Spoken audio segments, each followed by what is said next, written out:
What if the man everyone saw as just another struggling single father actually held the key to saving someone who would change his world forever? What if one night, in the fury of the worst blizzard in decades, a desperate voice crackled through? An old radio, and he was the only one listening? In the remote mountains of Timber Ridge, when all hope seemed lost and rescue seemed impossible, Max Palmer made a choice that would shatter everything he thought he knew about his future. What began as a desperate rescue of Air Force Captain Kira Thorne became something no one could have predicted. But when her emergency orders arrived 3 days later, they contained words that left this quiet single father speechless and changed both their lives in ways neither saw coming. Before we jump back in, tell us where you're tuning in from, and if this story touches you, make sure you're subscribed, because tomorrow, I've saved something extra special for you. The snow had been falling steadily for 6 hours when Max Palmer finally called it a day. He stood in the doorway of his carpentry workshop, watching the thick flakes dance under the amber glow of the security light, each one adding to what the Weather Service calling the storm of the decade. The workshop, tucked behind his modest 2-story home in Timber Ridge, Montana, still smelled of fresh pine shavings and the coffee he'd forgotten to finish that morning. Max wiped his hands on his well-worn flannel shirt and surveyed the oak dining table he'd been crafting for the Hendersons over in Willowbrook. 3 months of meticulous work, and it was finally ready for delivery. The hand-carved legs stood elegant and strong, each joint fitted with the precision that had earned him a reputation as one of the finest craftsmen in the valley. But with the storm intensifying, delivery would have to wait. At 34, Max had built a life of quiet routine in Timber Ridge. The small mountain town, population barely 800, suited him perfectly. No traffic lights, no chain restaurants. Just Main Street with its handful of family businesses, the old Lutheran church, and streets where everyone knew everyone else's name. It was the kind of place where people still left their doors unlocked and borrowed sugar from neighbors without asking twice. The front door of the house creaked open, and 8-year-old Sophie Palmer emerged, wrapped in an oversized purple winter coat that made her look like a walking sleeping bag. Her dark hair, so much like her mother's, peeked out from beneath a knitted hat with a ridiculous pom-pom that she'd insisted on wearing, despite Max's gentle protests about its impracticality. "Dad, the power just flickered again," she announced, her breath visible in the cold air. "And the weatherman on TV said we might get 3 feet of snow." 3 feet. That's taller than Mrs. Kowalski's fence. Max smiled despite himself. Sophie had inherited her mother's gift for finding wonder in everything, even impending natural disasters. "That's what backup generators are for, kiddo. Remember when I installed that big gray box behind the shed last spring? The one that sounds like a dragon when it starts up? That's the one." He closed the workshop door and followed Sophie toward the house, his boots crunching through snow that was already ankle-deep. "We'll be just fine. I've got enough firewood stacked to last us through Christmas, and Mom's old radio still works if we lose the TV signal." The mention of Sarah brought its usual tightness to Max's chest, but he pushed it aside. 3 years had passed since the accident, and he'd learned to live with the hollow spaces in their daily routine. Sophie had been too young to fully understand what they'd lost, but old enough to feel the absence. She still asked about her mother sometimes, usually at bedtime when the house grew quiet and memories seemed to stir in the shadows. Inside, their home reflected the careful balance Max had struck between practicality and comfort. The living room featured furniture he built himself, a sturdy coffee table, bookshelves that lined one entire wall, and a rocking chair where he'd spent countless hours reading bedtime stories. Sophie's artwork covered the refrigerator door, a gallery of stick figures and rainbow houses that changed weekly.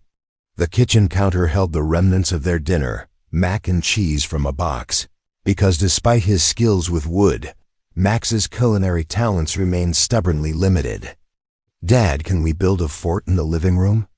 Sophie asked, already pulling cushions from the couch with the determination of a seasoned architect. If we're going to be stuck inside, we might as well make it fun. Max glanced at the window, where the storm was turning the world into a swirling white void. The Weather Service had issued a blizzard warning, advising everyone to stay indoors and avoid unnecessary travel. Highway 12, the main road connecting Timber Ridge to the outside world, would probably be impassable by morning. I think that's a great idea, he said, helping Sophie arrange the cushions. But first, let me check the emergency supplies.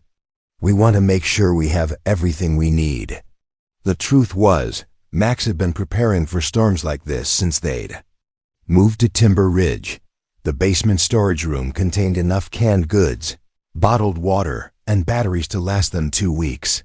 The wood-burning stove in the living room could heat the entire house if the power went out, and he'd taught Sophie how to work the manual can opener and where to find the flashlights. Being prepared wasn't just practical, it was necessary.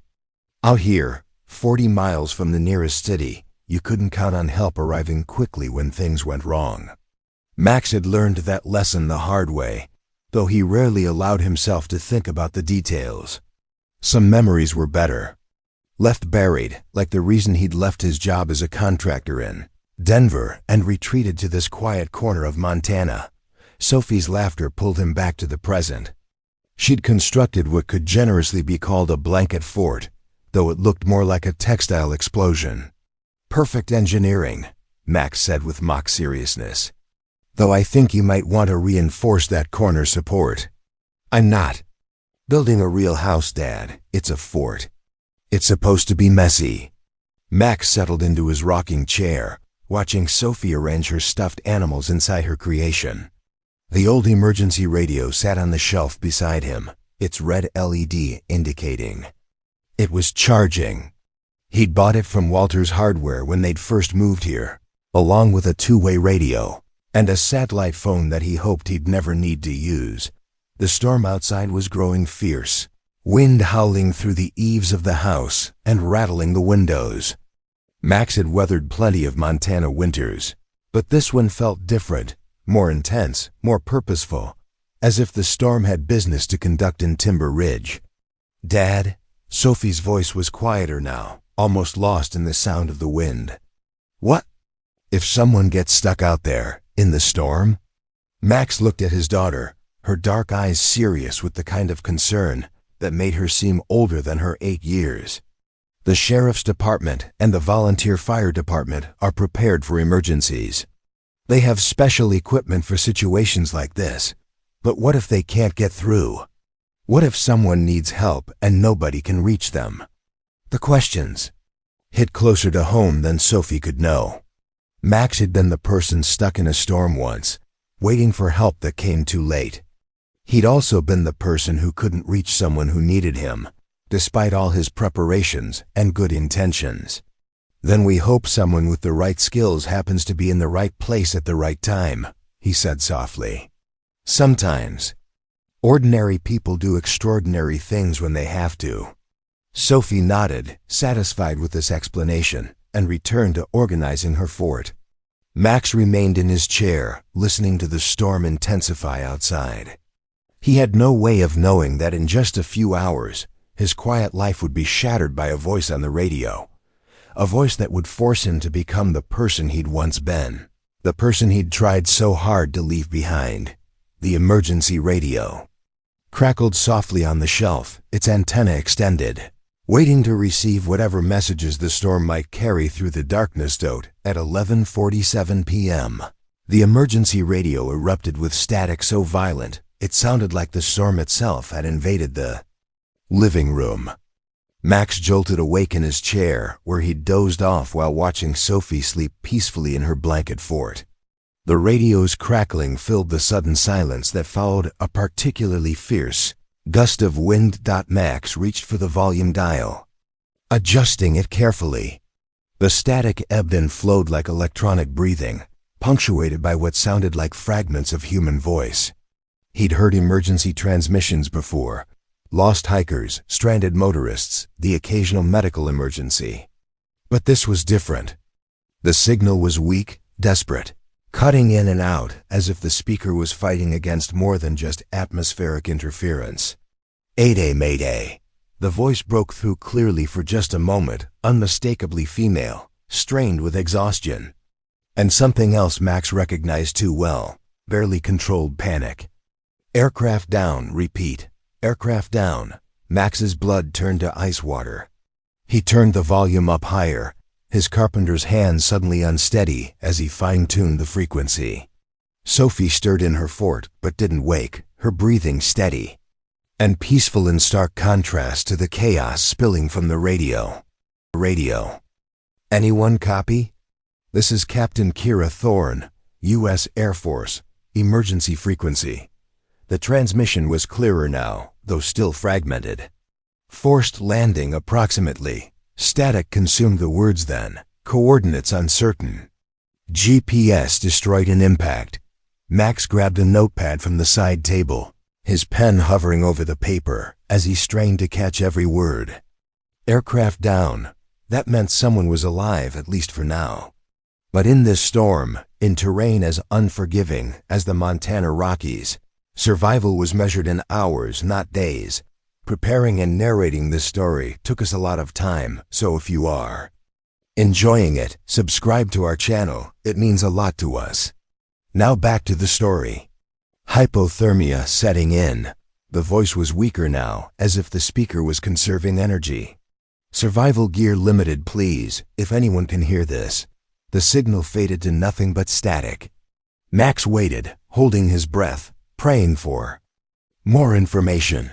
Anything. A location, a landmark, some detail that might help identify where this Air Force captain had come down. The seconds stretched into a full minute of white noise before the voice returned, fainter than before. Near what looks like a cell tower, red light blinking, more static. Then, valley with a frozen lake, can see lights from a town in the distance. Max's pen stopped moving.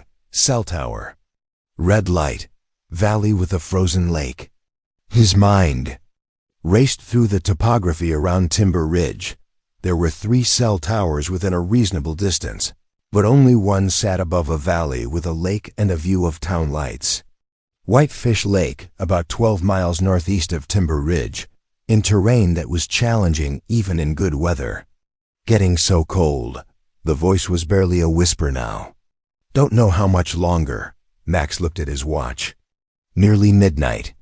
If this Captain Thorne had crash-landed hours ago, she was already deep into the danger zone for exposure. Every minute that passed reduced her chances of survival. He glanced toward the window, where the storm showed no signs of letting up. The Weather Service was predicting wind gusts up to 60 miles per hour, with visibility near zero. No rescue helicopter could fly in these conditions. Ground vehicles would be useless in the backcountry terrain between Timber Ridge and Whitefish Lake. The county sheriff's office, what little they had of it, would be overwhelmed just trying to keep the main roads clear and respond to emergencies in town. Max's hands trembled as he reached for the radio's microphone. He'd purchased the two-way capability years ago, but had never used it for anything more serious than checking road conditions with the highway department. Now he keyed the microphone and spoke into the storm. "Captain Thorne, this is Max Palmer in Timber Ridge. I copy your distress call. Can you hear me?" The static seemed to mock him. He tried again, adjusting the frequency slightly. "Captain Thorne, if you can hear this, I'm receiving your signal. I think I know your approximate location." Nothing. Then, so faint he almost missed. "Hear you, thank God." Max's heart hammered against his ribs. She was alive, conscious, and receiving his transmission. That was something, but it wasn't enough. "Captain, I need you to save your battery power. Don't transmit unless it's critical. Can you see any other landmarks? Buildings, roads, anything distinctive?" The response came in fragments. "Small cabin, maybe abandoned, about 100 yards, no smoke from chimney." Max closed his eyes, visualizing the area around Whitefish Lake. He'd hiked those trails countless times, usually with Sophie in better weather. There were several old hunting cabins scattered throughout the valley, most of them unused except during deer season. If Captain Thorne could reach one of them, she might have shelter, maybe even basic supplies. Captain, listen carefully. If you can safely reach that cabin, do it. Even if it's locked, break in if you have to. Look for a fireplace, wood stove, anything that can provide heat. Check for emergency supplies, canned food, blankets, maybe a landline phone. Copy that. Her voice was growing weaker. We'll attempt. Save your strength, Max said. I'm going to contact emergency services, see what resources are available. Keep your radio on, but don't transmit unless it's urgent. Conserve your battery. What Max didn't tell her was that he already knew what the emergency services would say. The county had one search and rescue team, composed entirely of volunteers who were probably already dealing with storm-related emergencies closer to town. The state police helicopter was grounded until the weather cleared. The National Guard would respond eventually, but not quickly enough to save someone dying of hypothermia in a mountain valley. Max looked at Sophie, still sleeping peacefully in her fort, oblivious to the crisis unfolding around her. Then he looked at the radio, now silent except for the steady hiss of static. Somewhere out there, 12 miles away in terrain that could kill even experienced outdoorsmen, a woman was dying alone in the cold. He thought about the person he used to be, before Sarah's accident, before the guilt and fear drove him to this quiet corner of Montana. He'd been someone who ran toward emergencies, not away from them. Someone who had the skills and equipment to help people in situations exactly like this. The storm raged outside, but inside Max's chest, a different kind of storm was building. The careful walls he'd built around his old life were beginning to crack, and through those cracks, he could hear the echo of promises he'd made long ago, to Sarah, to himself, to the person he'd sworn he would always be. Max reached for his phone and dialed 911, knowing even as he did that the real decision wouldn't be made by emergency dispatch.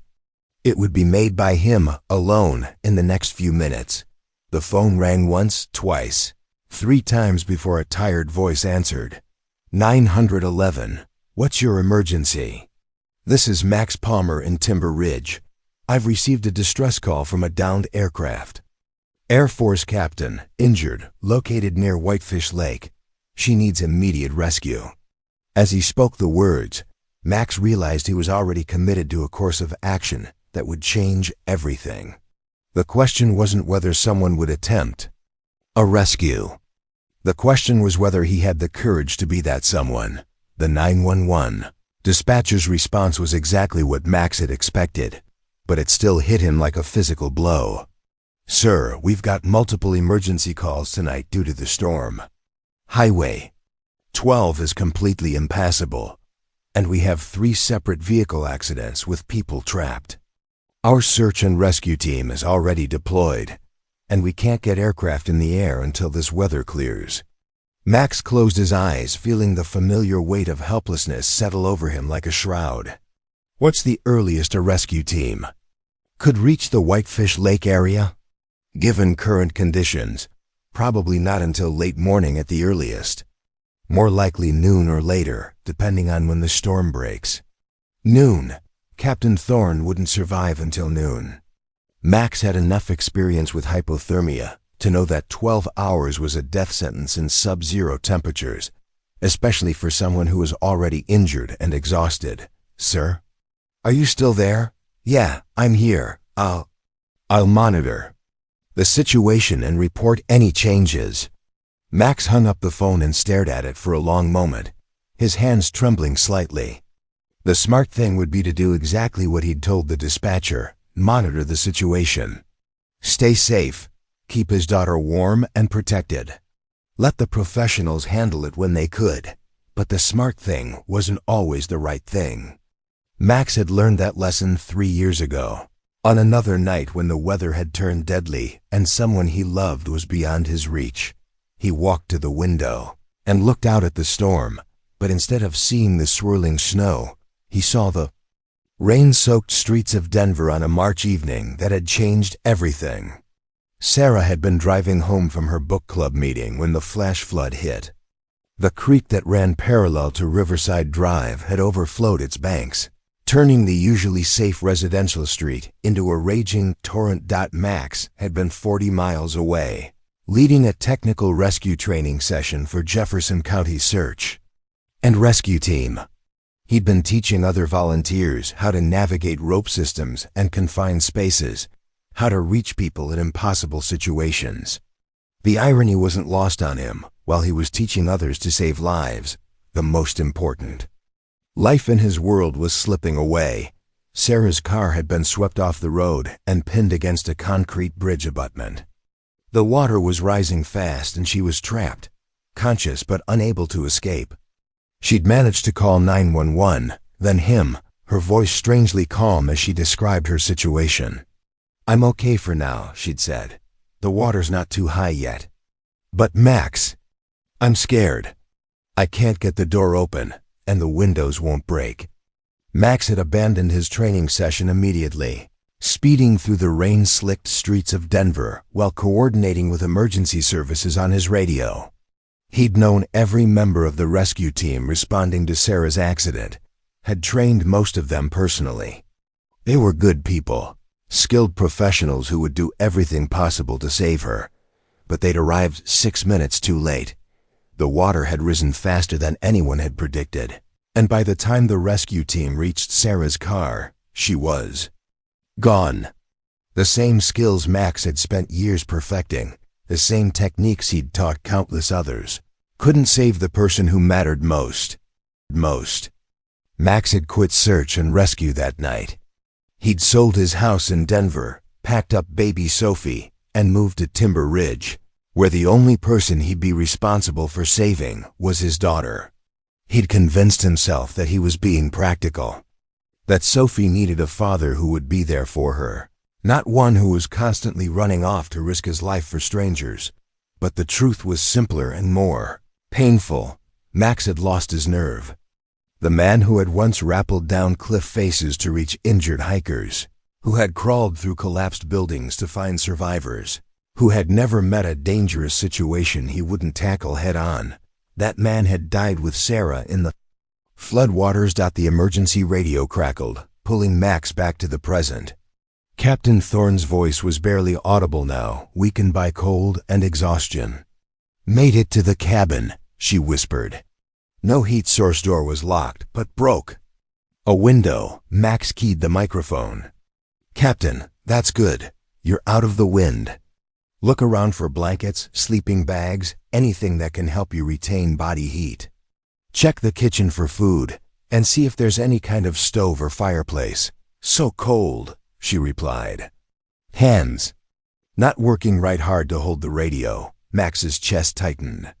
He'd seen hypothermia before, knew the progression of symptoms. Confusion, loss of fine motor control, eventually unconsciousness and death. Captain Thorne was already in the moderate stages, which meant she had hours at most before her condition became irreversible. He looked at Sophie, still sleeping peacefully in her fort. 3 years ago, he'd been away when Sarah needed him most. Now he was faced with the same impossible choice: stay with his daughter and let someone else die, or leave Sophie alone and risk everything to save a stranger. But this time was different. This time he was the only one who could help. Max walked to the basement, his feet carrying him to a corner he'd avoided for 3 years. Behind stacks of Sophie's outgrown clothes and boxes of Sarah's things, he found what he was looking for: a military surplus duffel bag containing his old search and rescue equipment. Rope, harnesses, emergency medical supplies, cold weather gear, and a dozen other items he'd once carried into dangerous situations without a second thought. He unzipped the bag and pulled out his old avalanche beacon, still in its protective case. The batteries were dead, but the backup power cell showed green. His hands moved automatically, checking each piece of equipment with the muscle memory of someone who had once trusted his life to these tools. The GPS unit was outdated, but functional. The headlamp still worked. The emergency bivouac sack was intact. Everything he needed to attempt a rescue was here, waiting for him to find the courage to use it. Max's hands closed around a photograph tucked into the bag's inner pocket. Sarah holding newborn Sophie, both of them smiling at the camera. On the back, in Sarah's neat handwriting, "To my hero, keep saving people. We'll be here when you get home." The words hit him like a physical blow. Sarah had known the risks of his volunteer work, had supported it anyway because she believed in what he was doing. She'd never asked him to choose between his family and his calling, had never made him feel guilty for the nights he spent away from home helping strangers. The choice to quit search and rescue had been his alone, driven by guilt and fear rather than practical necessity. He'd told himself he was protecting Sophie, but the truth was that he was protecting himself from the possibility of failing someone again. Max looked at the photograph for a long moment, then carefully placed it back in the bag. He zipped up the duffel and carried it upstairs, where the emergency radio was broadcasting nothing but static.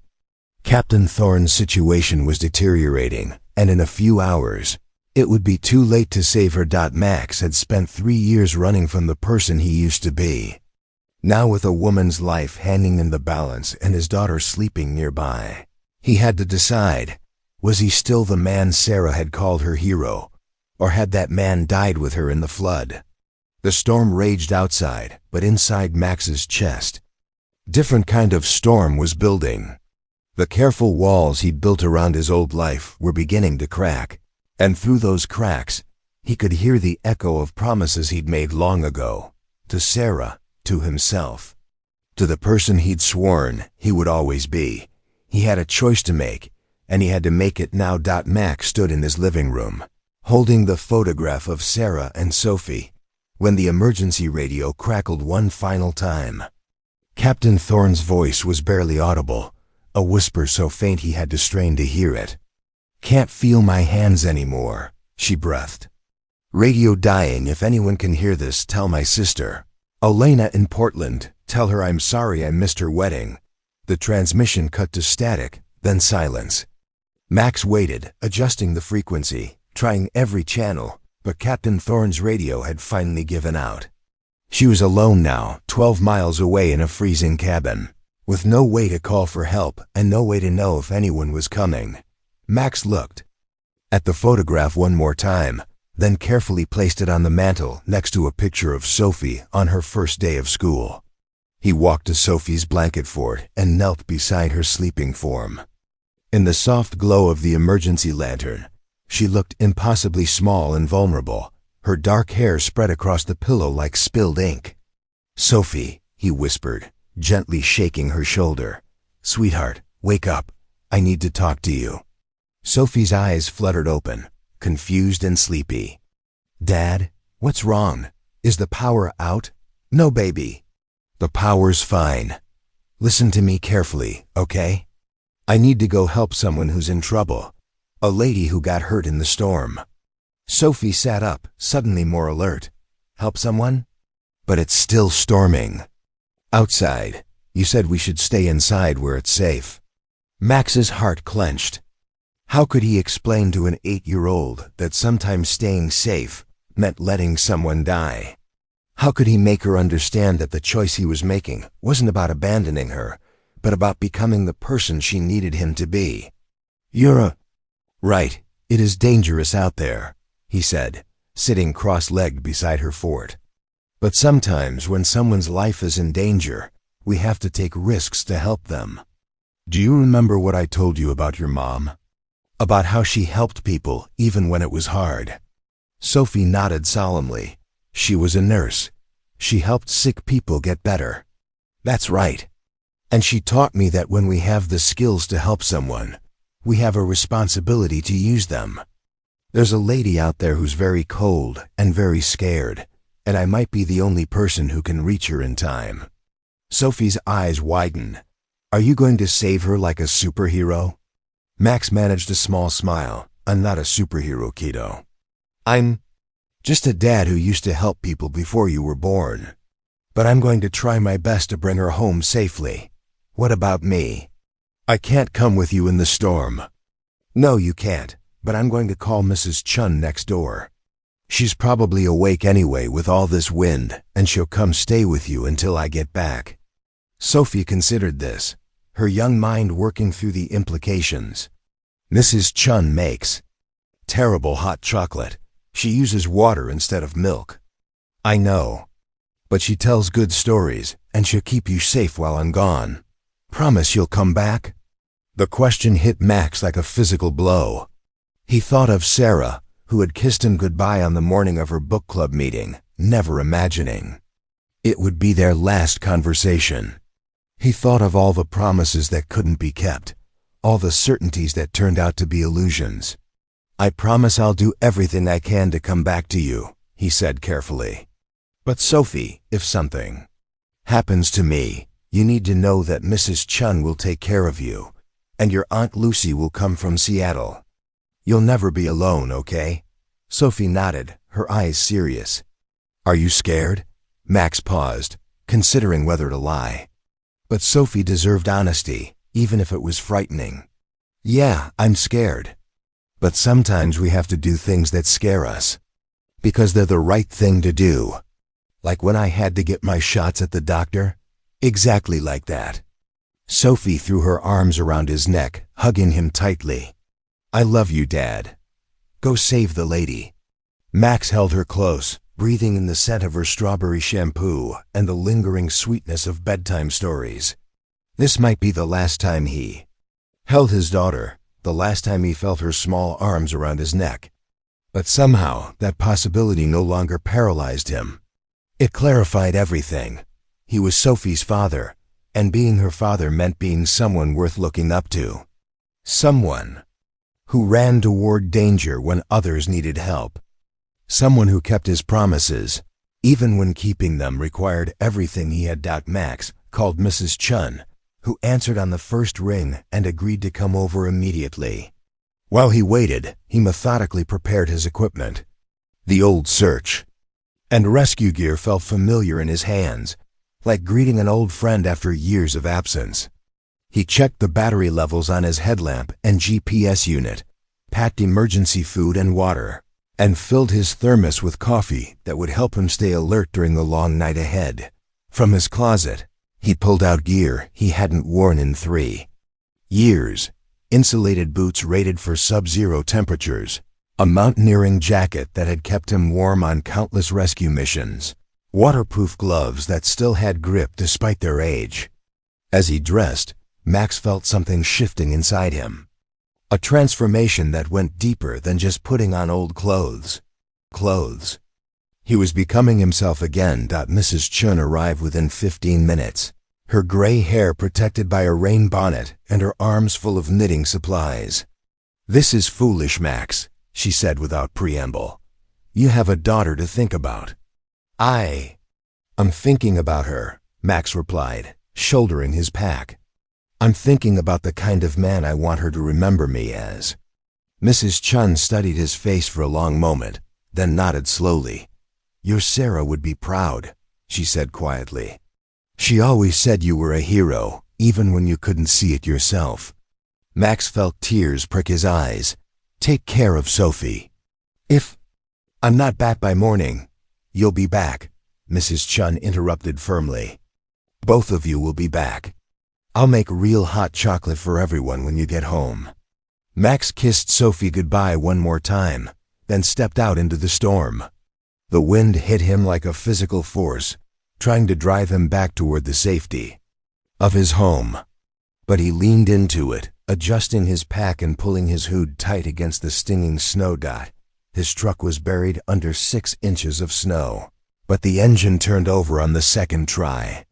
Max had installed snow tires and carried chains, had prepared for exactly this kind of emergency, even though he'd never imagined he'd be the one creating the emergency.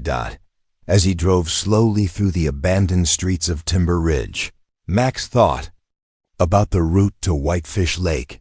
The main road would be impassable, but there was an old logging road that wound through the forest.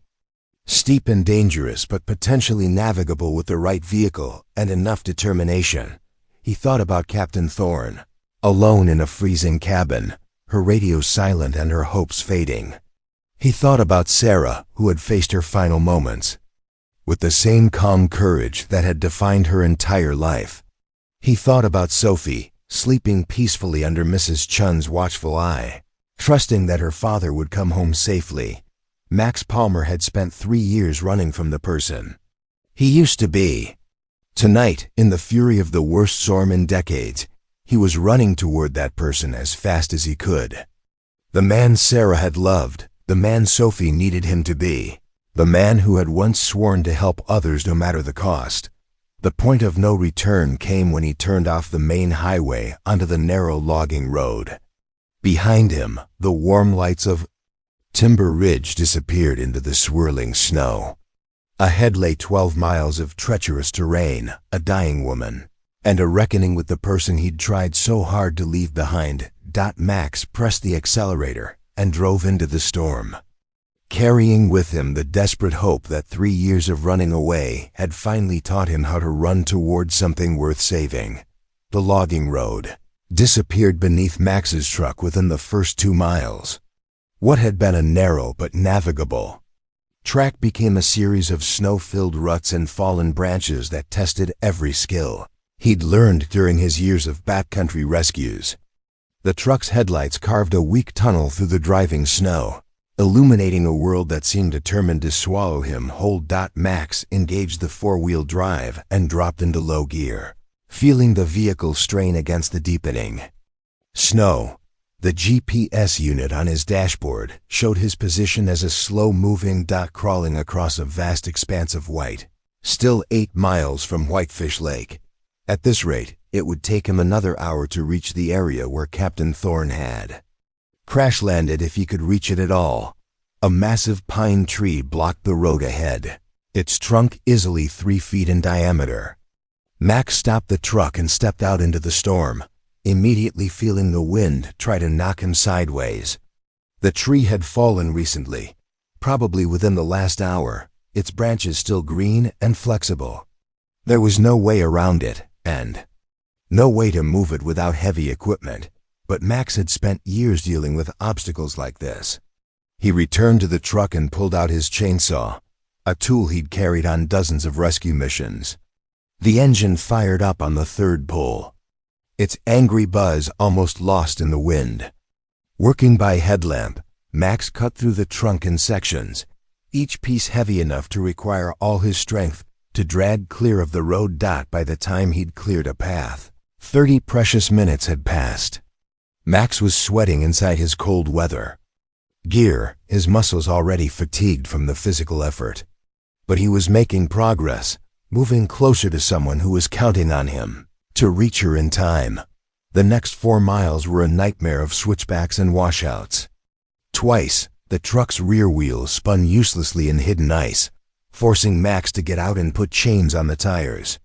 His hands were numb despite his insulated gloves, and his face felt raw from the wind-driven snow. But he kept moving forward, 1 careful mile at a time. The truck's temperature gauge began climbing into the danger zone as the engine worked harder and harder against the conditions. Max knew he was pushing the vehicle beyond its limits, but he also knew that turning back now would mean Captain Thorne's death. He pressed on, speaking quiet words of encouragement to his truck, as if it were a rescue dog straining against impossible odds. At 2:17 a.m., Max finally reached the valley that contained Whitefish Lake. The frozen lake stretched out before him, a flat expanse of white, broken only by the dark silhouettes of pine trees along its shores. Somewhere in this wilderness, an Air Force pilot was fighting for her life in a cabin that might not even exist. Max parked the truck as close to the lake as possible and switched to his handheld GPS unit. According to Captain Thorne's last transmission, she was near a cell tower with a red blinking light. Max scanned the surrounding ridges until he spotted it, a faint red glow about a mile to the northeast, barely visible through the storm. He shouldered his pack and began hiking through snow that was knee-deep in places. The GPS unit guided him toward the cell tower, but finding the cabin would require more than electronic navigation. Max had to think like the pilot who had crashed here, had to understand what landmarks she would have seen in the darkness and confusion following her emergency landing. The aircraft wreckage appeared suddenly, a dark scar against the white landscape. Max's headlamp revealed the twisted remains of what had once been a small single-engine plane. Its wings sheared off and its fuselage crumpled against a cluster of boulders. The fact that anyone had survived this crash was a miracle in itself. Max examined the wreckage quickly, looking for signs of the pilot's escape route.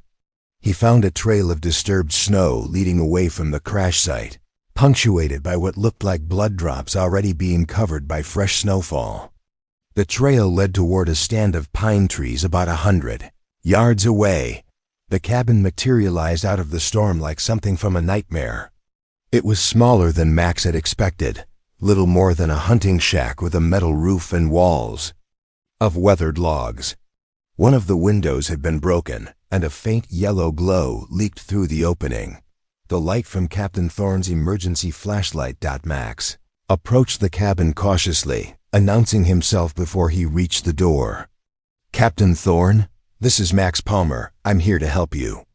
No response. Max pushed through the broken window and swept the interior with his headlamp. The cabin was a single room with a wood stove, a few pieces of rustic furniture, and shelves lined with canned goods and emergency supplies. And there, huddled in the corner wrapped in a moth-eaten blanket, was Captain Kira Thorne. She was unconscious, her breathing shallow and rapid. Her lips were blue, and her skin had the waxy pallor of severe hypothermia. Max knelt beside her and checked her pulse, weak but steady. She was alive, but barely. "Captain Thorne," Max said, gently shaking her shoulder. "Can you hear me? I'm here to get you out of this." Her eyes fluttered open, unfocused and confused. "Who?" She whispered. "I'm Max Palmer. I heard your radio transmission. You're going to be okay." Max quickly assessed her condition. Hypothermia, obviously, but also a head injury that had left dried blood on her temple.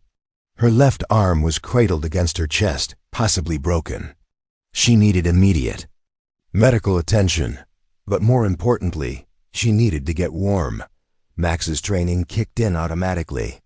He found dry wood stacked beside the stove and quickly built a fire, coaxing the flames to life with paper and kindling.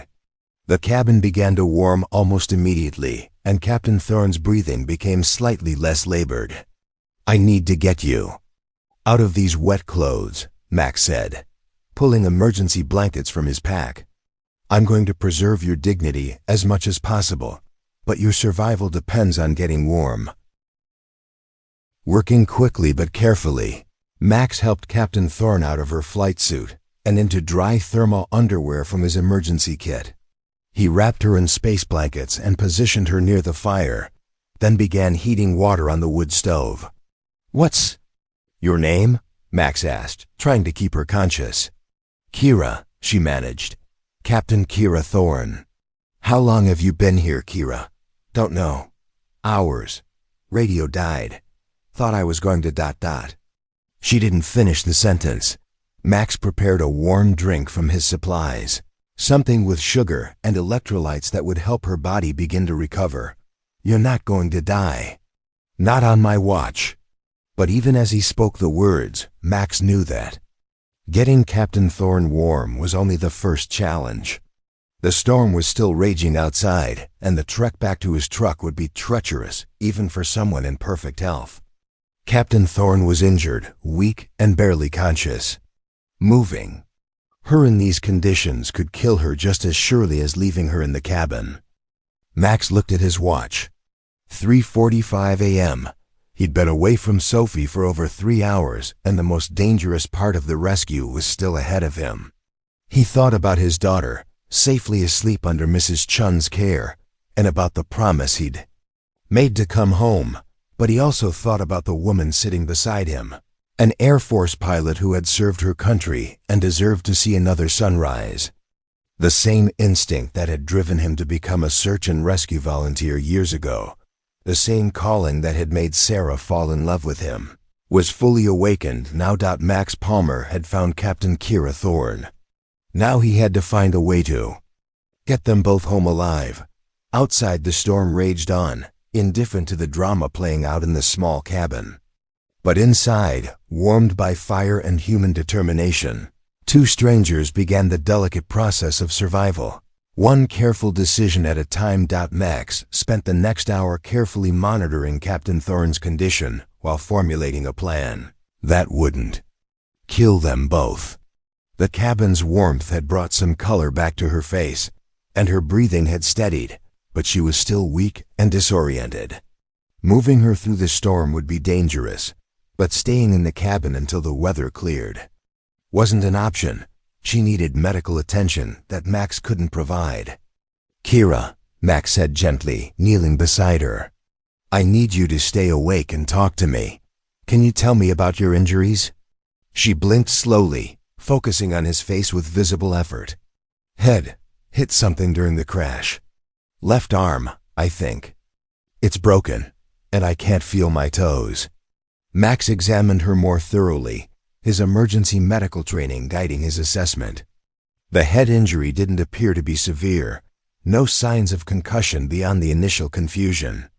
The broken arm was a clean fracture that he could immobilize. The numbness in her feet was concerning, but not immediately life-threatening. "I'm going to make a makeshift stretcher," Max explained, pulling rope and emergency blankets from his pack. "We need to get you to a hospital, but I can't carry you a mile through this snow." Using materials from the cabin, 2 wooden chairs and rope from his pack, Max constructed a sled that would allow him to pull Captain Thorne through the snow. It wasn't pretty, but it was functional. He lined it with every blanket and cushion he could find, creating a cocoon that would protect her from the wind and cold. "This is going to be uncomfortable," Max warned as he helped her onto the improvised stretcher. "But it's our best shot at getting you out of here alive." Captain Thorne managed a weak smile. "I've had worse flights."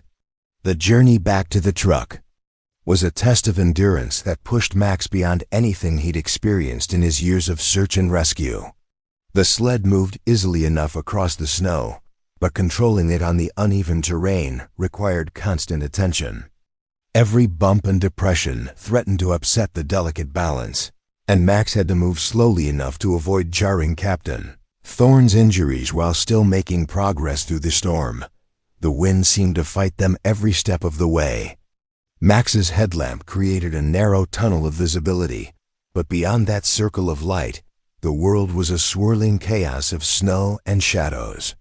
He navigated by GPS and instinct, following the trail he'd made on his way in, now partially filled with fresh snow. Halfway back to the truck, Captain Thorne began to shiver violently, a good sign that her body was warming up and regaining normal function. Max stopped to check on her, adjusting the blankets and giving her sips of warm tea from his thermos. "You're doing great," he told her, though he was breathing hard from the exertion. "We're almost there." "Why?" she asked suddenly. "Why did you come out here? You don't even know me." Max was quiet for a moment, considering his answer. "Because someone needed help and I had the skills to provide it. And because I made a promise to myself a long time ago." "What kind of promise?" "To never let fear stop me from doing what's right." The truck appeared through the storm like a beacon of hope, its red paint barely visible under the accumulated snow. Max had never been so happy to see a vehicle in his life. He carefully transferred Captain Thorne from the sled to the truck's cab, cranking the heat to maximum and wrapping her in additional blankets. "Stay with me, Kira," Max said as he started the engine. "We're going to get you to a hospital." The drive back down the mountain was even more treacherous than the ascent. The truck's engine was running hot, and Max could hear concerning noises from the transmission. But the vehicle held together, carrying them slowly but steadily toward Timber Ridge and the medical help Captain Thorne desperately needed. By the time they reached the main highway, the storm was beginning to weaken. The Snow was still falling, but the wind had died down and visibility had improved dramatically. Max felt a surge of relief as he turned onto the paved road that would take them to St. Mary's Hospital, 20 miles south of Timber Ridge. "Max," Captain Thorne said weakly from the passenger seat, "I need to tell you something. Save your strength. We're almost there. No, this is important. I wasn't on a routine flight when I crashed. I was being transferred to a new assignment. Emergency orders came through yesterday, and I was supposed to report to Peterson Air Force Base in Colorado Springs." Max glanced at her, puzzled. "Okay, we'll make sure they know where you are. You don't understand. The assignment. It's not what you think. I'm not just a pilot. I'm a flight surgeon. I was being transferred to lead a new medical evacuation unit." Max felt something shift in his chest, though he couldn't quite identify what it was. "A doctor?" "Yes, and when I heard your voice on the radio, the way you handled the emergency, the questions you asked. You're not just a carpenter, are you? You have medical training." Max was quiet for a long moment. "I used to be a paramedic. Before I moved to Timber Ridge." "I thought so. You knew exactly what to do for hypothermia, how to assess my injuries, how to move me safely. That's not common knowledge." The hospital came into view, its emergency entrance brightly lit against the gray dawn. Max pulled up to the doors and immediately called for help. Within minutes, medical staff had transferred Captain Thorne to a gurney and wheeled her inside, where she would receive the definitive care she needed. Max stood in the parking lot, watching the automatic doors close behind her, feeling the strange emptiness that always followed the completion of a rescue. The adrenaline was wearing off, leaving him exhausted and oddly deflated. He'd done what he'd set out to do. Captain Thorne was alive and in good hands. But something about their conversation in the truck had unsettled him. A flight surgeon, a doctor who specialized in emergency medicine, being transferred to lead a medical evacuation unit. Max pushed the thoughts away, focusing instead on the immediate relief of having completed the rescue successfully. His phone buzzed with a text from Mrs. Chun. "Sophie is fine, sleeping peacefully. Take your time." Max smiled, feeling the weight of the night's events settling over him like a blanket. He'd kept his promise to his daughter, and he'd saved a life in the process. The man Sarah had fallen in love with, the man who had once made saving people his calling, was still there beneath the careful walls he'd built around his heart. As he drove home through the quieting storm, Max thought about the conversation he'd had with Captain Thorne. There had been something in her voice when she'd talked about her new assignment, something that suggested their paths might cross again. But he was too tired to puzzle it out now. All that mattered was that Kira Thorne was alive, Sophie was safe, and he'd proven to himself that 3 years of running away hadn't destroyed the person he'd always been meant to be. The immediate crisis was over. The rescue was complete. But as Max would soon discover, saving Captain Thorne's life was only the beginning of a story that would change both their lives in ways neither of them could have imagined. 3 days after the rescue, Max stood in the doorway of Captain Thorne's hospital room, holding a bouquet of wildflowers that Sophie had insisted on picking from their greenhouse. The flowers looked slightly wilted after the drive to the hospital, but Sophie had been adamant that the lady pilot needed something cheerful to look at. "Dad, are you going to stand there all day?" Sophie whispered loudly, tugging on his jacket. "She's awake. I can see her looking at us." Max smiled despite his nervousness. He'd been putting off this visit for 2 days, unsure why he felt so anxious about seeing Captain Thorne again. During the rescue, everything had been focused on survival. Now in the sterile calm of the hospital, he wasn't sure what to say to the woman whose life he'd saved. "Knock, knock," he said softly, stepping into the room. "I hope we're not disturbing you." Captain Kira Thorne was sitting up in bed, her left arm in a sling, but her color much improved from the pale, hypothermic woman he'd found in the cabin. Her dark hair was pulled back in a simple ponytail, and she wore no makeup, but her eyes were alert and warm as she smiled at them. "Max," she said, her voice stronger than it had been during the rescue, "I was hoping you'd come by. And you must be Sophie." Sophie stepped forward with the confidence that only 8-year-olds possess. "I brought you flowers. Dad said you might like them because hospitals are boring and don't have enough color." Kira accepted the bouquet with genuine delight. "There. Beautiful. Thank you so much. Would you like to sit down? I've been hoping to meet the famous Sophie I've heard so much about." Max raised an eyebrow. "You've heard about Sophie? The nurses told me you kept talking about her during the rescue. How you needed to get back to her. How proud you were of her. It was clear she was your whole world." Sophie climbed into the chair beside the bed, clearly pleased by the attention. "Dad was really brave. He went out in the storm even though it was dangerous. Mrs. Chun said he was like a hero in a movie." "Mrs. Chun was right," Kira said, looking at Max with an expression that made him uncomfortable in the best possible way. "Your father saved my life. I wouldn't be here without him." Max felt heat rise to his cheeks. "I just did what anyone would have done." "No," Kira said firmly. "What you did was extraordinary. The doctors told me about your improvised stretcher, how you managed my hypothermia treatment, how you navigated 12 miles through a blizzard. That's not something anyone could have done." For the next hour, they talked easily, the conversation flowing in directions Max hadn't expected. Kira asked Sophie about school, her friends, her favorite books. Sophie, delighted to have such an attentive audience, told elaborate stories about her art projects and her plans to become either a veterinarian or a professional fort builder. "What about you, Max?" Kira asked during a lull in Sophie's chatter. "Sophie tells me you're a carpenter, but I suspect there's more to the story." Max glanced at his daughter, who was now arranging the wildflowers in a water pitcher she'd found on the bedside table. "I used to be a paramedic. Did search and rescue work in Colorado before we moved to Montana." "What made you change careers?" The question hung in the air between them. Max found himself wanting to tell her the truth, something about Kira's direct gaze and genuine interest making him want to be honest in a way he rarely was with strangers. "I lost someone," he said quietly. "My wife, Sarah. She died in an accident while I was away on a rescue mission. I couldn't save her, and I couldn't keep doing the work after that."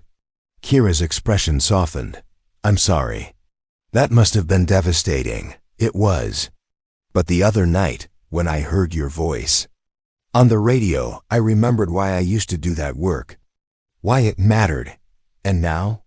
Max looked at Sophie, who was humming softly as she arranged flowers. "Now I'm wondering if maybe it's time to stop running from who I used to be." Kira studied his face for a long moment. "Can I tell you something? About why I was flying that night?" Max nodded, settling back in his chair. "I wasn't just being transferred to a new base. I was running away from something too. I'd been working in a trauma center in San Antonio, and we lost a patient, a young airman, barely 19. I made a mistake during the surgery, nothing that would have changed the outcome, but I couldn't stop thinking about it. When the transfer orders came through, I jumped at the chance to leave. And now?" Kira smiled, echoing his earlier question. "Now I'm wondering if maybe we both needed to end up in that cabin, in that storm, to remember who we're supposed to be." Sophie looked up from her flower arrangement. "Are you going to stay in Montana now? We could show you all the best hiking trails, and Dad makes really good pancakes on Sundays." Kira laughed, the sound bright and genuine. "I'd love that, but I have to report to my new assignment in Colorado Springs. The Air Force doesn't give you much choice about where you go." "When do you have to leave?" Max asked, surprised by how disappointed he felt. "The doctors say I can be discharged tomorrow. I'm supposed to report to Peterson Air Force Base by the end of the week." Sophie frowned. "But that's not fair. You just got here." Life isn't always fair, sweetheart, Kira said gently. But sometimes the unfair parts lead to the best surprises. That evening, after they'd returned home and Sophie had gone to bed, Max found himself unable to concentrate on his usual evening routine. He kept thinking about his conversation with Kira, about the way she'd looked at him when he'd talked about Sarah, about the easy way she'd connected with Sophie. The next morning, he drove to the hospital to check on her discharge, telling himself he was just being polite. He found her in the lobby, signing paperwork at the discharge desk, wearing civilian clothes, jeans and a sweater that made her look younger and less formal than she had in her hospital gown. "Max," she said, looking up with surprise and obvious pleasure, "I didn't expect to see you again. I wanted to make sure you got discharged okay. And to return this." He handed her a small bag containing her personal effects that had been in his truck, her flight helmet, some papers from her aircraft, and a small photograph that had fallen out of her flight suit. Kira looked through the bag, then held up the photograph. "This is my sister Elena. She just got married last month. I was supposed to be her maid of honor, but I was deployed overseas. I kept her picture in my flight suit because ... She paused, her voice catching slightly. "Because I thought it might be the last time I saw her face if something happened to me." Max understood that feeling, the weight of carrying someone's image as a talisman against the possibility of never seeing them again. "She's beautiful. She looks like you. People say that. We're very close, or we were before I started moving around so much with the military. The wedding it was hard, missing it. I've missed a lot of family events over the years." They walked together toward the hospital exit, neither seeming eager to say goodbye. The Montana sunshine felt warm after the sterile air conditioning of the hospital, and Max found himself looking for reasons to extend their time together.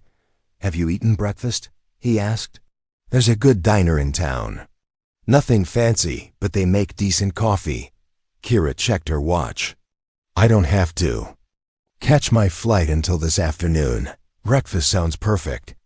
The Red Pine Diner was exactly the kind of place Max had hoped it would be.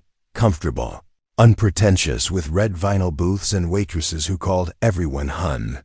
They ordered coffee and pancakes, and Max found himself relaxing in a way he hadn't in years. "Tell me about Sophie's mother," Kira said gently. "If you don't mind talking about her." Max stirred his coffee, considering how to sum up the woman who had been his entire world for 6 years. Sarah she was the kind of person who made everyone around her better. She was a pediatric nurse, and she had this way of making scared kids feel safe just by being in the room with them. She laughed at terrible jokes, she sang in the shower, and she never met a stray animal she didn't want to adopt. "She sounds wonderful." She was. And she believed in the work I was doing, even when it meant I was away from home more than either of us liked. She used to say that loving someone meant supporting their calling, even when it was inconvenient. Kira was quiet for a moment. "Do you think she'd want you to give up that calling because of what happened to her?" The question hit Max like a physical blow. He'd asked himself the same thing hundreds of times over the past 3 years, but hearing it from someone else made it impossible to avoid. "No," he said quietly. "She'd probably be furious with me for hiding out in Montana instead of helping people. Maybe that's why the storm brought us together," Kira said. "Maybe she's still looking out for you, making sure you find your way back to who you're supposed to be." Max looked across the table at this woman who had crashed into his life, literally, and somehow understood him in a way that felt both startling and natural. "What about you? What would the person you used to be think about you running away to Colorado?" Kira smiled ruefully. "She'd probably say I was being a coward, that one mistake doesn't define a career, and that there are people who need help more than I need to feel sorry for myself. So what are you going to do about it?" "I don't know yet. But I'm starting to think that maybe running away isn't the answer for either of us." They talked until Kira's flight departure time, made it impossible to delay any longer. Max drove her to the small regional airport, both of them quiet during the drive. At the departure gate, they stood facing each other, neither quite sure how to say goodbye. "Thank you," Kira said finally. "For saving my life, yes, but also for reminding me who I used to be. Who I still am, underneath all the doubt and fear." "Thank you for the same thing," Max replied. "And for showing me that it's possible to be brave again." Kira hesitated, then reached into her purse and pulled out a business card. "This has my contact information. I know we're both figuring things out, but maybe we could stay in touch." Max took the card, their fingers brushing briefly. "I'd like that." As her flight was called, Kira stood on her toes and kissed his cheek, a gesture that was friendly but carried the promise of something more. "Take care of yourself, Max Palmer, and take care of that amazing daughter of yours." Max watched her disappear through the security checkpoint, feeling something he hadn't experienced in 3 years, the sense that his life was about to change in ways he couldn't yet imagine. He had no idea that change would come sooner than he expected, or that Kira Thorne's emergency orders would soon turn both their worlds upside down. But for now, it was enough to know that the storm had brought them together, that they'd found something worth holding on to, and that sometimes the best rescues were the ones that saved both the rescuer and the rescued. 2 weeks after Kira's departure, Max found himself standing in the doorway of his old workshop, but this time he wasn't looking at carpentry projects. Spread across his workbench were maps of the Montana wilderness, emergency medical supplies he'd ordered online, and a stack of paperwork from the county sheriff's office. "Dad, why are you organizing all that rescue stuff again?" Sophie asked, appearing beside him with a piece of toast in one hand and a curious expression on her face. Max smiled, ruffling her hair. "Because I think it's time I stopped hiding from who I used to be. Sheriff Martinez called yesterday. They want to restart the volunteer search and rescue program. They need someone with experience to lead it."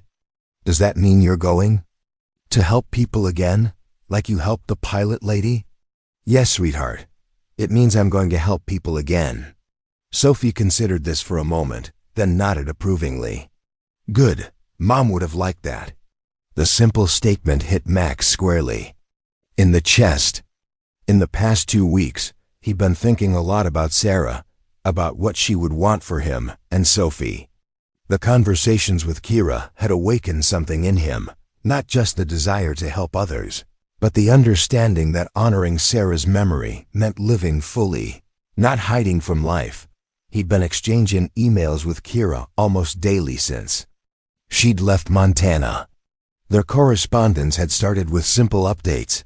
She'd arrived safely at Peterson Air Force Base, was settling into her new assignment, missed the mountain air. But gradually, their messages had become longer, more personal, filled with the kind of intimate details that people share when they're falling in love, but haven't quite admitted it yet. Kira had written about her work establishing the new medical evacuation unit, about the challenges of military bureaucracy, about her sister Alana's reaction to hearing about the rescue. Max had shared stories about Sophie's latest art projects, about his decision to rejoin search and rescue, about the way the Montana landscape looked different now that he was seeing it through the eyes of someone who wanted to engage with the world again. "Mr. Palmer?" A voice from the driveway interrupted his thoughts. Max looked up to see a young man in military dress uniform walking toward the workshop, carrying an official-looking envelope. "That's me," Max said, wiping his hands on a rag. "Staff Sergeant Williams, Peterson Air Force Base. I have a delivery for you, sir, from Captain Thorne." Max accepted the envelope, puzzled. "She sent something through official channels?" "Yes, sir. She said it was important and couldn't wait for regular mail." After the sergeant left, Max stared at the envelope. It was thick, formal, with official Air Force letterhead. Through the window, he could see Sophie playing in the yard with Mrs. Chun's dog, her laughter carrying on the afternoon breeze. Max opened the envelope carefully. Inside was a formal letter on Air Force letterhead, along with a handwritten note from Kira and several other documents. He read the handwritten note first. Max, I don't know how to prepare you for what you're about to read. These orders came through 2 days ago, and I've been staring at them ever since, wondering if this is coincidence or fate or something else entirely. I wanted to call you, but I thought you should see this in writing first, read the official letter. Then call me. Please. Everything is about to change. Kira. Max's hands trembled slightly as he unfolded the official document. At the top in bold letters was the heading, Classified Personnel Requisition, Civilian Contractor Emergency Medical Services. He read the letter once, then twice, his mind struggling to process what he was seeing. Mr. Maxwell Palmer, based on recommendations from Captain Kira Thorne, MD, and review of your military service record and civilian emergency medical credentials, you are hereby requested to consider employment as a civilian contractor for the newly established High-Risk Medical Evacuation Unit, Peterson Air Force Base, Colorado Springs, Colorado. This unit specializes in rescue operations in extreme terrain and weather conditions where traditional military assets cannot operate effectively. Your unique combination of paramedic certification, technical rescue experience, and demonstrated competence in high-risk wilderness operations makes you an ideal candidate for this position. Captain Thorne has provided detailed reports of your actions during the emergency rescue conducted on date, including your improvised medical treatment, terrain navigation, and decision-making under extreme stress. Her assessment indicates that you possess exactly the skill set we require for this specialized unit. This position offers competitive salary commensurate with experience, full medical and dental benefits, housing allowance for military family, housing, opportunity to serve alongside elite military medical personnel, deployment schedule allowing for significant family time should you accept this position. You would be working directly under Captain Thorne's command, training civilian and military personnel in wilderness medical evacuation techniques. Your expertise would be instrumental in saving lives in situations where conventional rescue operations are impossible. Please review the attached job description and benefits package. If you are interested in this opportunity, please contact Captain Thorne at the number provided within 72 hours. Respectfully, Colonel Janet Hayes, Commander High-Risk Medical Evacuation Unit. Max sat down heavily on his workbench, the letter still in his hands. The attachment included a detailed job description that read like someone had written it specifically for him. Wilderness medical training, technical rescue instruction, high-altitude operations, extreme weather response. His phone was ringing. Before he realized he'd dialed Kira's number. Max, her voice was breathless, as if she'd been waiting by the phone. Kira, what? How did this happen? I didn't plan it, she said quickly. I swear I didn't. When I got to Peterson, they told me about this new unit they were creating, and they asked about my experience with wilderness medicine. I mentioned the rescue, and they wanted to know more. Then they asked if I knew anyone with the right civilian credentials, and you recommended me. I told them about you, about your background, your skills, what you did that night in the storm. Max, they've been looking for someone like you for months. The military has plenty of flight surgeons, but they need someone who understands civilian emergency response, someone who can operate independently in impossible conditions. Max was quiet for a long moment, processing the implications. Working under your command? Yes, Max, I know this is complicated. I know whatever we are to each other, it would make things difficult. But you're the best person for this job. You're the only person I've ever seen who could have done what you did that night. What about Sophie? I can't uproot her life just because. There's family housing on base, good schools, and the deployment schedule is designed for people with families. You'd be home most of the time, training and preparing. The actual rescue missions would be occasional, maybe once a month. Max looked out the window at Sophie, who was now helping Mrs. Chen plant flowers in the garden. His daughter was resilient, adaptable, but she'd already lost one parent. Could he ask her to leave the only stable home she'd ever known? "I need time to think about this," he said. "Of course. But Max, there's something else. Something I haven't told you." "What?" "The unit isn't just about rescue operations. They want to create a training program for civilian first responders, teaching them how to work with military assets during large-scale emergencies. Natural disasters, mass casualties, situations where military and civilian resources need to coordinate." Max felt his heart rate increase. "What kind of training?" "The kind you used to do in Colorado, but bigger. They want to create a national program, training civilian search and rescue teams across the western United States. You wouldn't just be doing rescues, Max. You'd be building something that could save hundreds of lives." The scope of what she was describing was staggering. Max had always believed that the gap between military and civilian emergency response was one of the biggest problems in disaster management. The military had resources and discipline. Civilians had local knowledge and community connections.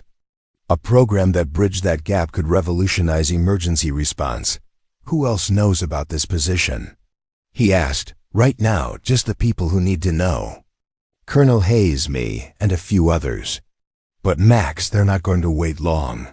If you don't take this job, they'll find someone else, and that someone else won't be you." Max closed his eyes, feeling the weight of the decision settling over him. 3 weeks ago, he'd been a carpenter hiding from his past. Now he was being offered the chance to return to his calling in a way that was bigger and more meaningful than anything he'd ever imagined. "I need to talk to Sophie," he said. "I understand. But Max, whatever you decide, I want you to know that recommending you wasn't about us. It wasn't about trying to get you to move to Colorado. It was about putting the right person in a position where they could save lives. I know that. And Kira, whatever I decide, I want you to know that these past weeks, getting to know you, remembering who I used to be, it's changed everything for me. Whether I take this job or not, you've already given me back something I thought I'd lost forever." "What's that?" "Hope, and the belief that it's possible to move forward without leaving the past behind. That evening, Max sat Sophie down for what he knew would be one of the most important conversations of their lives. He'd prepared what he thought was a careful, logical explanation of the opportunity, but Sophie listened with the intensity of someone much older than her 8 years. "So the pilot lady wants you to come work with her?" Sophie asked when he'd finished. "Yes, but only if you're okay with it. Only if you think it's something we should do together." Sophie was quiet for a long moment, her brow furrowed in concentration. "Would we live near her?" "Yes, we would." "Would you be helping people like you helped her?" "Yes." "And would you be happy?" The question caught Max off guard. "What do you mean?" "Would you be happy like you used to be with Mom? Before you got sad? And we moved here?" Max felt tears prick his eyes. "I think I would be, sweetheart. I think I would be very happy." Sophie nodded decisively. "Then we should go. Because Mrs. Chun says that when grown-ups are happy, kids are happy too. And because I liked the pilot lady, she seemed nice. Her name is Kira, I know. I like her name too." Max pulled Sophie into his arms, overwhelmed by the simple wisdom of his daughter's response. "Are you sure? It would mean leaving Montana, leaving Mrs. Chun, starting over. In a new place. Dad, we started over before. We can do it again. Besides, Mrs. Chun is old. She might want to visit us in Colorado and see what mountains look like when they're not covered in snow." Max laughed, amazed by his daughter's capacity for adaptation and optimism. "You're right, she might. So we're going to do it?" Max looked around their small living room, at the life they'd built in Timber Ridge, at the careful safety they'd constructed after Sarah's death. It was a good life, but it wasn't the life he was meant to live. It wasn't the life Sarah would have wanted for them. "Yes," he said, "we're going to do it." Sophie cheered and threw her arms around his neck. "This is going to be the best adventure ever." As Max held his daughter, he thought about the phone call he would make to Kira, about the new life they were about to begin, about the possibility that sometimes the best way to honor the past is to embrace the future with open arms. The storm that had brought Kira into his life had done more than just test his courage. It had awakened his heart to possibilities he'd never imagined. And now, with emergency orders that seemed designed by fate itself, those possibilities were about to become reality. 6 months later, Max stood at the edge of the training field at Peterson Air Force Base, watching as a team of civilian search and rescue volunteers practiced coordinating with military helicopter crews. The morning sun cast long shadows across the Colorado landscape, and the air was crisp with the promise of autumn. "Radio check, Ground Team Alpha," came the voice through his headset. "We have visual on the simulated casualties. Requesting medical evacuation support." Max keyed his radio. "Ground Team Alpha, this is Base Command. Medical evacuation helicopter is 2 minutes out. Prepare your landing zone and have patient reports ready for the flight surgeon." He watched with pride as the civilian team executed a flawless coordination with the approaching military helicopter. These volunteers had come from search and rescue units across Montana, Wyoming, and Colorado, spending 2 weeks learning to work seamlessly with military assets during large-scale emergencies. "Looking good out there," came a familiar voice from behind him. Max turned to see Kira approaching, wearing her flight suit and carrying a medical bag. Even after 6 months of working together, the sight of her still made his heart skip slightly. "The Montana team is particularly impressive," Max said, falling into step beside her as they walked toward the landing zone. "They've got that mountain instinct you can't teach." "They learned from the best," Kira replied, bumping his shoulder playfully. "Their instructor has some experience with impossible rescues in terrible weather." Max smiled. The teasing had become comfortable between them, a way of acknowledging their shared history while maintaining the professional relationship that their work demanded. It wasn't always easy, working together while navigating the growing feelings between them, but they'd found a rhythm that worked. "How's Sophie adjusting to her new school?" Kira asked as they reached the medical station. "Better than I expected. She's made friends with 3 kids in her class, and she's joined the art club. Yesterday she informed me that Colorado mountains are more dramatic than Montana mountains, which I think means she approves of the move." "And her teacher?" "Mrs. Rodriguez says Sophie's reading level is advanced for her age, and she's been helping some of the other kids with their art projects. She's thriving." Max had been amazed by Sophie's resilience during the transition. Moving from their quiet life in Timber Ridge to a bustling military base community could have been traumatic, but Sophie had embraced the change with the same enthusiasm she brought to everything else in her life. She'd made friends quickly, adapted to her new school, and had even started calling Kira by her first name instead of Captain Thorne. The helicopter touched down with precision, and Max watched as the training exercise continued. The civilian team transferred their simulated casualties to the military medical crew, with Kira serving as the flight surgeon who would oversee their care during transport. It was a beautiful example of the kind of coordination that the program was designed to foster. "Ground Team Alpha, excellent work," Max radioed. "Debrief in Conference Room B in 30 minutes. As the helicopter lifted off and the training exercise concluded, Max felt the familiar satisfaction that came from seeing people learn skills that could save lives. This was what he'd been meant to do, not just rescue people himself, but teach others how to be rescuers. "Sir," a young airman approached with a clipboard. "Colonel Hayes would like to see you in her office when you're free." Max nodded and headed toward the command building. Colonel Hayes had been instrumental in creating the high-risk medical evacuation unit, and her support had been crucial in making the civilian military training program a reality. "Max, come in," Colonel Hayes sighed, looking up from her desk. "I wanted to give you an update on the program evaluation." Max took a seat across from her, noting the satisfied expression on her face. "Good news, I hope. Better than good.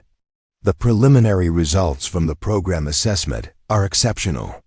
The civilian teams that have completed our training are showing 40% improvement in coordination efficiency during joint operations, and their success rate in simulated large-scale emergencies has increased by 60%. Max felt a surge of pride. "That's incredible." "It gets better. The Pentagon wants to expand the program nationally. They're requesting a proposal for training centers in 5 additional regions, with you as the lead developer for the curriculum." Max blinked, stunned. "National expansion?" "Max, what you and Captain Thorne have built here is exactly what the country needs. The gap between civilian and military emergency response has been a problem for decades, and you've created a solution that actually works." "What would national expansion mean?" "It would mean travel to establish new training centers, working with regional emergency management agencies, and building a network of coordinators who can maintain the program standards. It would also mean a significant promotion and salary increase, along with more flexibility in your schedule." Max thought about the implications. National expansion would mean their work could impact emergency response across the entire country. It would also mean more time away from Sophie, at least initially. "I'll need to discuss this with my daughter," Max said. "And with Captain Thorne." "Of course, take your time to consider it. The Pentagon isn't expecting an answer immediately." As Max left the colonel's office, he found himself thinking about the journey that had brought him to this moment. A year ago, he'd been hiding from his calling, afraid to risk failing someone again. Now he was being offered the chance to impact emergency response on a national scale. He found Kira in the medical facility, updating training records from the day's exercises. She looked up as he entered, and he could see the question in her eyes. "Big news?" she asked. "The Pentagon wants to expand the program nationally. 5 new training centers with me as the lead developer." Kira's face lit up with genuine excitement. "Max, that's incredible. This program could change everything about how we handle large-scale emergencies. It would mean a lot of travel at least initially, but think about the impact. Every civilian search and rescue team in the country could have access to this training. The lives we could save." Max sat down beside her, struck by how naturally she'd said "we." Over the past 6 months, they'd become true partners in the work, each bringing their unique expertise to create something neither could have built alone. "What about us?" he asked quietly. The question hung in the air between them. They'd been careful to maintain professional boundaries, but the attraction and emotional connection between them had only grown stronger.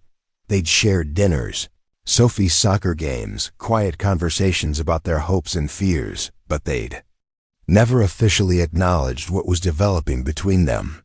"What about us?" Kira echoed, her voice soft. "I mean, if I'm traveling to establish new training centers, if the program keeps growing, what happens to this?" He gestured between them.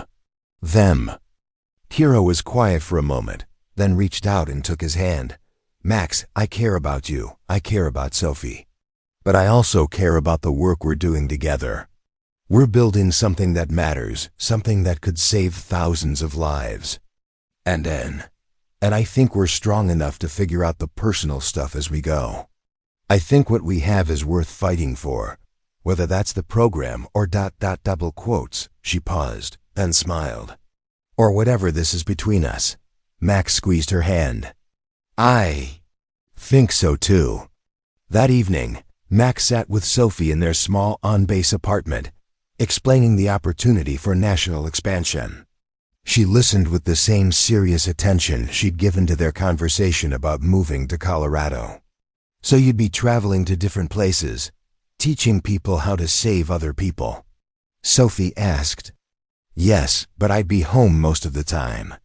The travel would be temporary, just while we're setting up the new centers. And Miss Kira would be here? Yes, she'd be here, managing the program from this base. Sophie considered this. Dad, can I ask you something? Of course.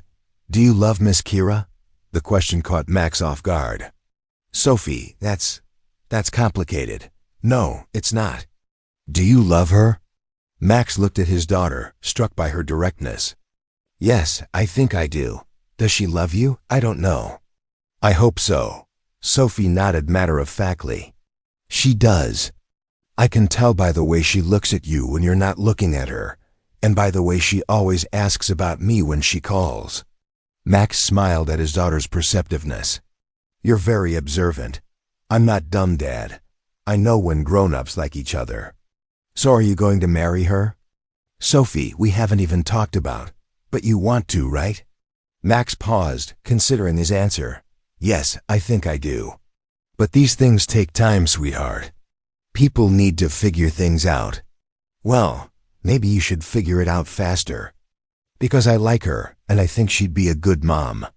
Not like my real mom, but like a bonus mom.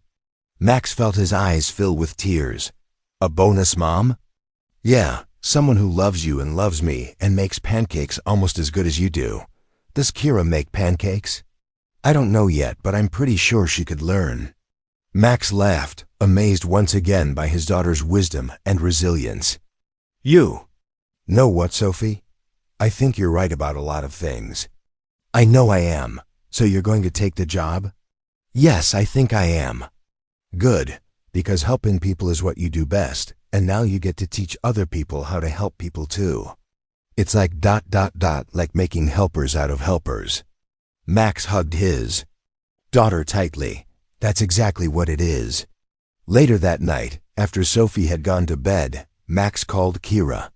I'm going to take the job, he said without preamble. That's wonderful, Max. This program is going to change everything. Kira, can I ask you something? Of course. When this program expands nationally, when it becomes everything we've been working toward, what happens to us? There was a pause.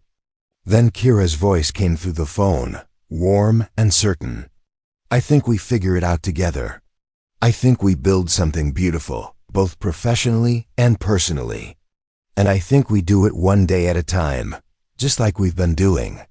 I love you, Max said, the words coming out before he could stop them. I love you too, Kira replied without hesitation. I have for months. I was just waiting for you to be ready to hear it. Max felt something settle in his chest, a sense of rightness that he hadn't experienced since Sarah's death. I'm ready. For all of it. The job, the expansion, building something together. And Sophie? Sophie informed me tonight that you'd make a good bonus mom, assuming you can learn to make pancakes. Kira laughed. I'll start practicing tomorrow. As Max hung up the phone, he looked around the small apartment that had become home.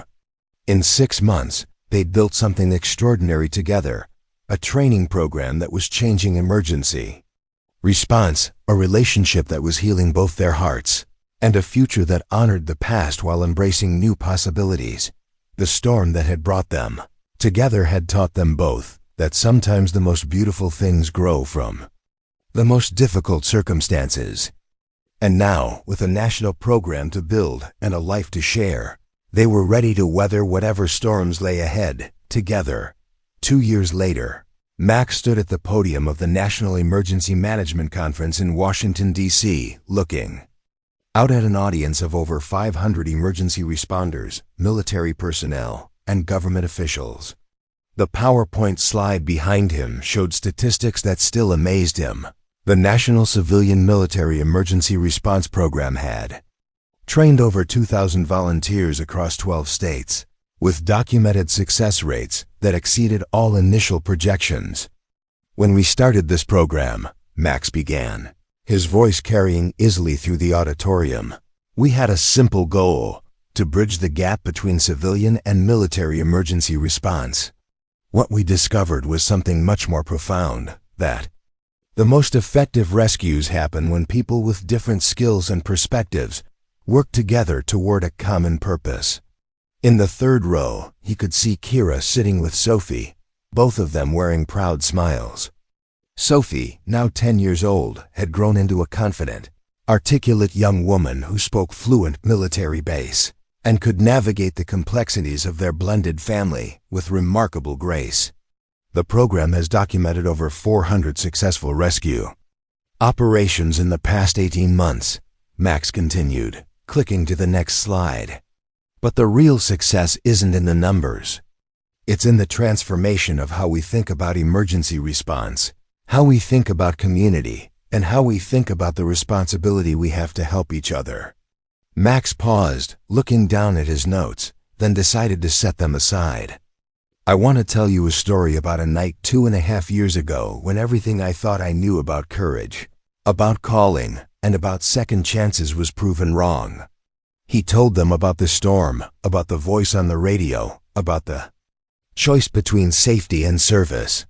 He told them about finding Kira in that frozen cabin, about the dangerous journey back to civilization, about the moment when he realized that running away from his calling hadn't made him safer, it had made him smaller. That night, I thought I was saving Captain Thorne's life, Max said, his voice growing quieter as the audience leaned forward.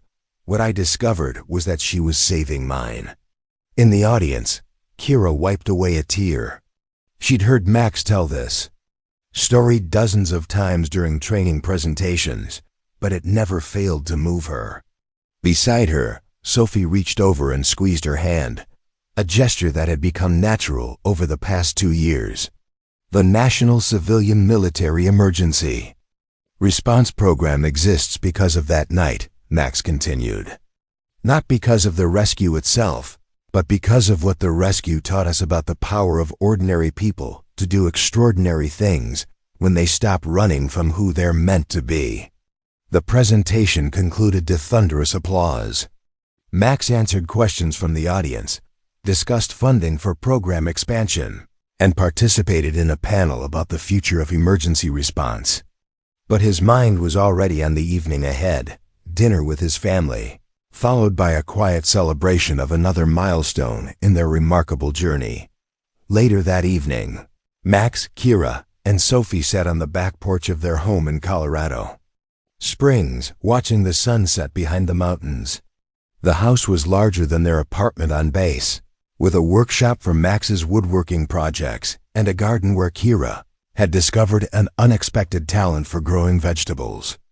"Dad, your speech was really good today," Sophie said, looking up from the book she was reading. "But you left out the part about how you were scared," Max smiled. "You think I should have mentioned that?" "Yeah, because being scared and doing it anyway is braver than not being scared at all. At least that's what you always tell me."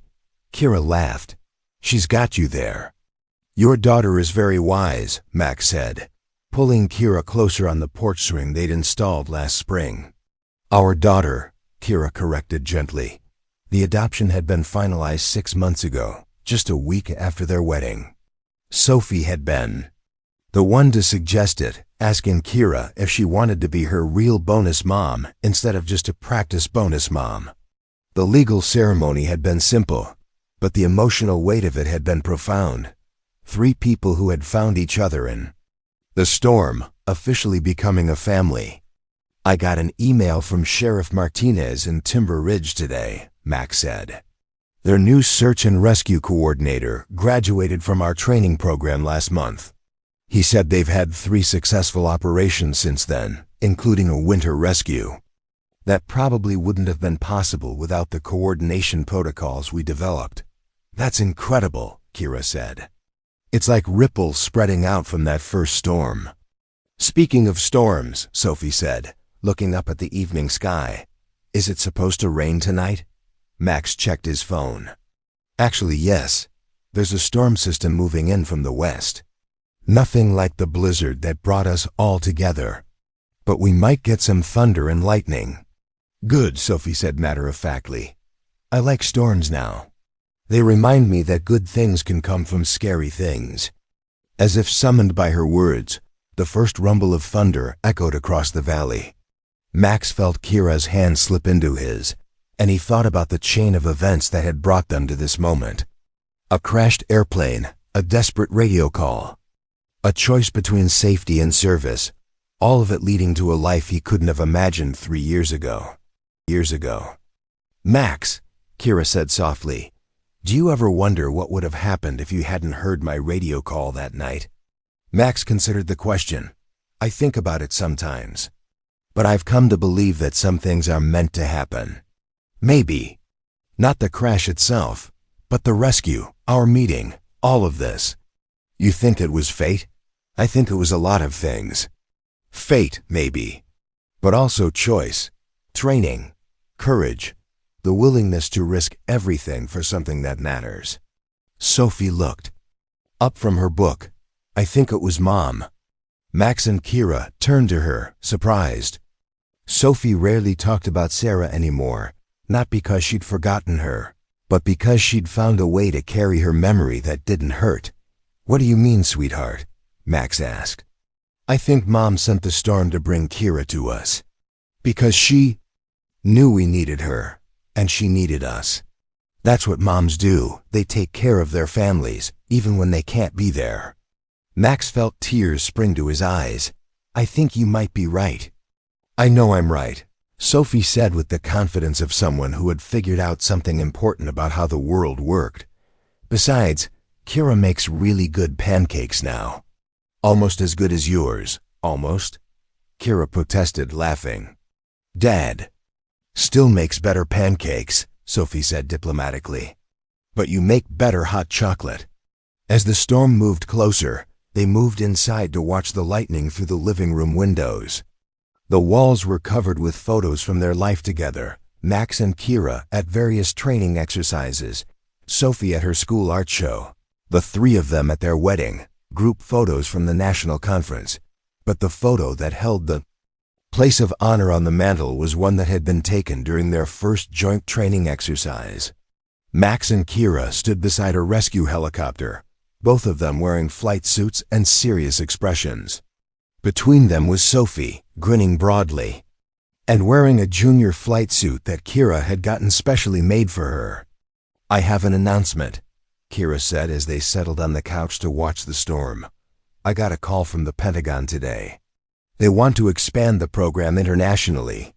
They're asking if we'd be interested in setting up training exchanges with NATO countries." Max stared at her. "International expansion. Emergency response is a global challenge. Natural disasters, humanitarian crises, mass casualty events, they happen everywhere. And the need for effective coordination between civilian and military assets is universal." "That would be incredible," Max said. "The impact we could have." "There's more," Kira continued. "They want to establish a permanent training center, a flagship facility that would serve as the model for programs worldwide. They're offering us the chance to design it from the ground up." Sophie looked up from her book. "Would that mean more travel for you guys?" "Some," Kira admitted. "But it would also mean building something permanent, something that could train thousands of people over the coming decades." Max thought about the magnitude of what she was describing. A permanent training center, international cooperation, the chance to influence emergency response on a global scale. It was beyond anything he'd imagined when he'd first heard Kira's voice on the radio. "What do you think?" he asked Sophie. Sophie considered the question with the seriousness she brought to all important family decisions. "I think we should do it. I think we should help as many people as we can, wherever they are. Even if it means being busier. Even if it means some changes to our routine. Dad, we've been changing and adapting our whole lives. Besides, I'm going to be a pilot someday, so I'll probably travel a lot anyway." "A pilot?" Kira asked, surprised. "Yeah, I want to be a flight surgeon like you, but I also want to learn how to fly helicopters. I figure if I can do both, I can help people in even more ways." Max and Kira exchanged glances, both of them amazed by the young woman their daughter was becoming. Sophie had absorbed the values of service and courage that defined their work, but she'd also maintained the optimism and wonder that made her uniquely herself. "I think," Max said slowly, "that we should accept the offer."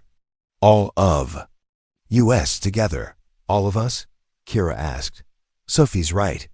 We're a team. We make these decisions together, and we face whatever comes next together." The storm outside was reaching its peak, lightning illuminating the mountains and thunder rolling across the valley. But inside their home, the three of them sat in comfortable warmth, planning a future that would honor the past while embracing possibilities they were only beginning to imagine. "You know what I love most about storms now?" Max said, pulling both his wife and daughter closer. "What?" they asked in unison. "They remind me that the most beautiful things in life often come from the most challenging circumstances, and that sometimes the best way to find yourself is to lose yourself in service to others." As the storm raged outside, Max Palmer thought about the journey that had brought him to this moment. From a broken man hiding from his calling to a husband and father building something that would impact lives around the world. From a single voice on a radio to a family that had grown from tragedy and choice and love. The storm that had brought them together had done more than just test their courage. It had awakened their hearts to the truth that the most powerful rescues are the ones that save not just lives, but souls. And sometimes, the person you set out to save ends up being the one who saves you.